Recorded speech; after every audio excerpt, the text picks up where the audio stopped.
So let's begin this session by looking at our last session and the last question we did. Now we were asked, Emma thinks that 1/2 is equivalent to 2/3. And we can see how she's worked out the answer. She's done exactly what we thought about yesterday, which is what you do to the numerator, you do to the denominator. What we do to the denominator, we do to our numerator. So she's gone 1 plus 1 equals 2. And of course, if she's added 1 to the numerator, she must do the same to the denominator. So 2 add 1 equals 3. Now, do you agree that Emma is right? Do you think that strategy is correct? Thinking back to what we did in our last session. So think about how you can check it and then see whether she's done it correctly or made a mistake, and explain how you can show people that through the method and strategies that you use. So pause the video and try and answer this question. Emma thinks that 1/2 is equivalent to 2/3. This is how she worked out her answer. She added 1 to the numerator and 1 to the denominator. Do you agree with Emma? And explain how you know. So pause the video and come and join me when you're ready to look at the strategy we've been using. So let's start by explaining that Emma is wrong. 1/2 is not equal or equivalent to 2/3. So looking at what Emma's done here, what do you think she hasn't understood that we did in the last session? What strategy is she using, but she's using it incorrectly? Now, the first way that we can do this is we can go back to our fraction wall using our bar models. And here we can see quite visually how much 1/2 of a bar is and how much 2/3 of a bar is. And by using the same strategies we've been looking at previously in this unit of highlighting those two fractions, we can compare the length. So in this case, we can see that 1/2 is definitely shorter than 2/3. So that's the first way that we can prove that Emma is wrong and show Emma what mistakes she's made. However, looking at the strategy that Emma's used, this is where we're going to have to explain a little bit more about what she's done and where she's made this mistake. And the key thing we need to think about with Emma's strategy, she's thinking about changing the size of the denominator. So in this case, we're making the denominator twice as big or twice as small. So that means that we're going to have to be thinking about using multiplication and division.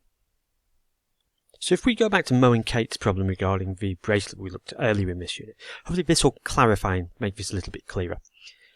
If we're looking at the idea of 1/2, and I want to find an equivalent fraction of quarters, then I know that that bar that I'm working with, for halves I've cut it into 2 parts, and for quarters I've cut it into 4 parts.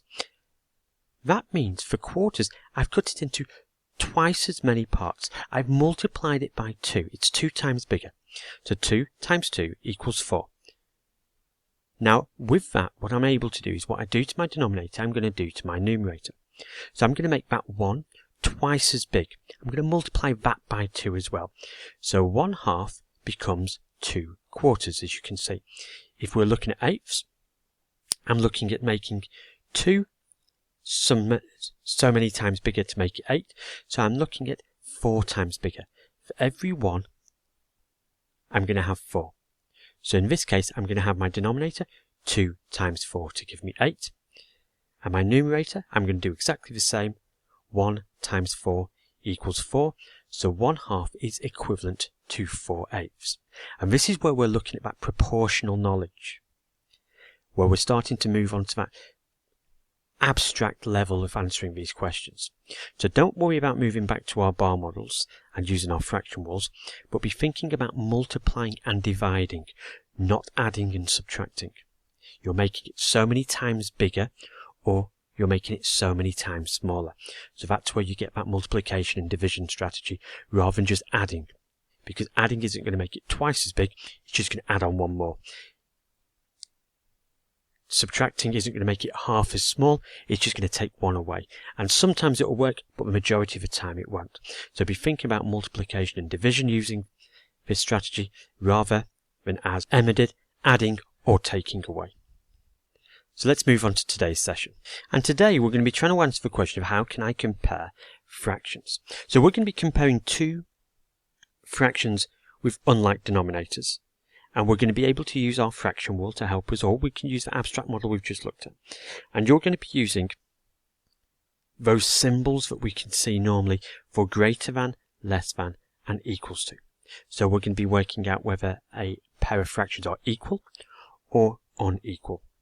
And one of the phrases you're going to hear today is going to be this idea of inequality. Equality means where everything's the same. Inequality means that one thing is different than another. In our textbook, our very first problem relates to Richard and Bella on the beach watching their turtles. Richard tells us that the very top turtle has crawled 1/3 of the distance to the sea, and Bella's response is that the bottom turtle has crawled a smaller distance than the top turtle.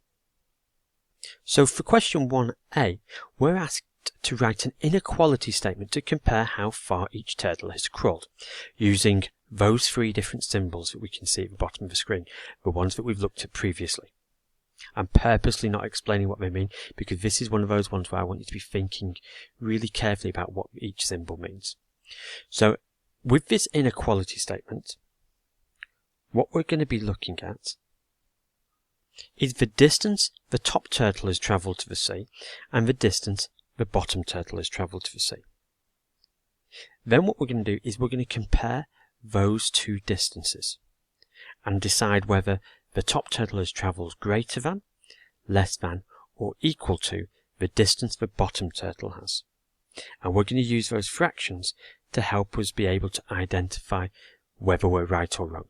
So we're going to be using those fractions to show us. So we're going to have the fraction for the top turtle greater than, less than, or equals to the fraction that the bottom turtle has travelled. For question 1b, we revisit this whole situation about an hour later, and Richard writes another inequality statement to describe how far the turtles have crawled. Again, I'm not going to mention what that symbol means because that's the big learning I want us to be focused on, what it actually means. And we're shown that one turtle has travelled 2/3 and the other turtle has travelled so many quarters. So you're going to have to work out what that symbol in the middle of those two fractions means in order to be able to complete it. And again, like I said, this could be something where you're looking at the fraction wall that you can see on the screen, or you could be using a different method depending on whether you feel confident with the abstract method we looked at earlier. So just to remind you of those two questions. Richard's saying the top turtle has crawled 1/3 of the distance to the sea, and Bella's replying the bottom turtle has crawled a smaller distance than the top turtle. For question 1a, you're asked to write an inequality statement to compare how far each turtle has crawled, using the correct symbol to decide whether Bella is correct. For question 1b, we return about an hour later, and Richard has written another inequality statement to describe how far the turtles have crawled. He says one turtle has crawled 2/3, the other turtle has travelled a different amount. What could the missing number be? Thinking about what fraction it could be, and whether that's going to be greater than, less than, or equals to. So let's pause the video and give that a go, and come and join me when you've got a strategy to share.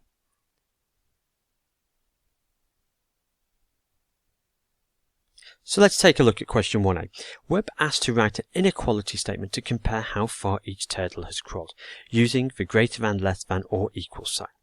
So our very first stage for this is to find out how far each turtle has actually travelled. And to do this, we can see that those red lines go down, and we firstly see them hit one of those joins, one of those black lines separating the different equal parts on the thirds and the quarters. So now we can zoom in a little bit on that to see how far each one has travelled. And we can see that the top turtle has travelled 1/3 and the bottom turtle has travelled 1/4. Now, we have a small problem, and that is that Bella thinks 1/4 is greater than 1/3 because 4 is greater than 3. While Richard doesn't think this is correct, and instead thinks that we need to use something else to help us to compare these two fractions. So he's created his fraction wall to look at. Now if we look at our 1/3 and 1/4, we can start putting this together as a sentence.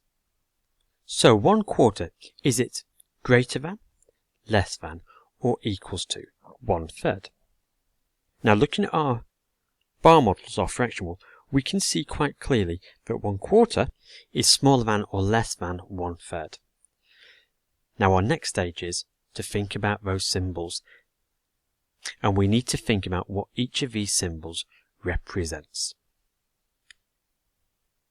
And my easiest method of remembering this is using 4 dots. And by placing these 4 dots in each of my symbols, it allows me to see. So if we look at our first symbol, we can see that I start on the left hand side with 1 dot, and on the right hand side I've got 3. So this symbol means 1 is smaller or less than 3. So this first symbol is a less than symbol. Number 1 is less than number 2. 1 is less than 3. Our second symbol has 3 on the left hand side and 1 on the right hand side, and this one shows us that 3 is greater than 1. So our first number is greater than our second number.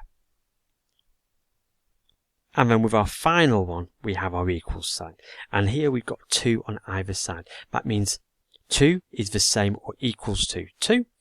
The first number is the same as the second number.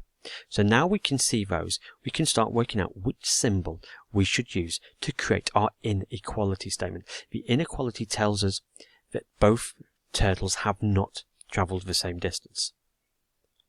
So our answer for question 1a, write an inequality statement to compare how far each turtle has crawled.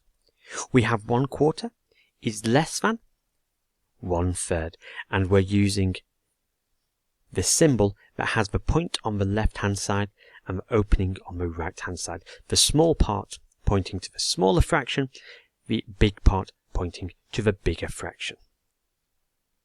And moving on to question 1b. After an hour, Richard writes another inequality statement to describe how far the turtles have crawled. 2/3, we've got that symbol again, some quarters. So we've got to remind ourselves of what that symbol represents firstly. And we can see that that's a less than symbol. So 2/3 is less than some quarters. So now we can go back to our fraction wall and start working out how many quarters is 2/3 less than. And we can see that 2/3, well, that's definitely bigger than 1/4. So that can't be correct. 2/3 is bigger than 2/4. So that can't be correct. 2/3 is smaller or less than 3/4, so it could be 3/4. 2/3 is less than 3/4. And 2/3 is less than 4/4, so it could be 4/4 as well. So after an hour, Richard writes another inequality statement to describe how far the turtles have travelled. This could be 2/3 is less than 3/4, or 2/3 is less than 4/4. So now we look like we're ready to move on with our textbook questions. So we can continue to look at our Think Together questions and then complete that before moving on to our workbook. Now, make sure when we're looking at this that we're using those fraction walls, we're using those fraction number lines to really see what the problem is. So for example, looking at our first Think Together, we can see whether 1/5 is greater or less than 1/6. And then we've got to use those symbols that we looked at earlier. So, should you be struggling with them, think about those 4 dots. They will really, really help. Moving on to the next one, we got, is 1/2 greater than or less than 3/4? Again, be labelling these number lines to help you. Make it so that you can see the answer before you try and record the answer down. So now you're ready to continue with our lesson and continue with the textbook and our workbook. And I'm looking forward to seeing how you get on with comparing fractions before we move on to tomorrow's session where we're going to be building on this knowledge. I look forward to seeing your work. Good luck.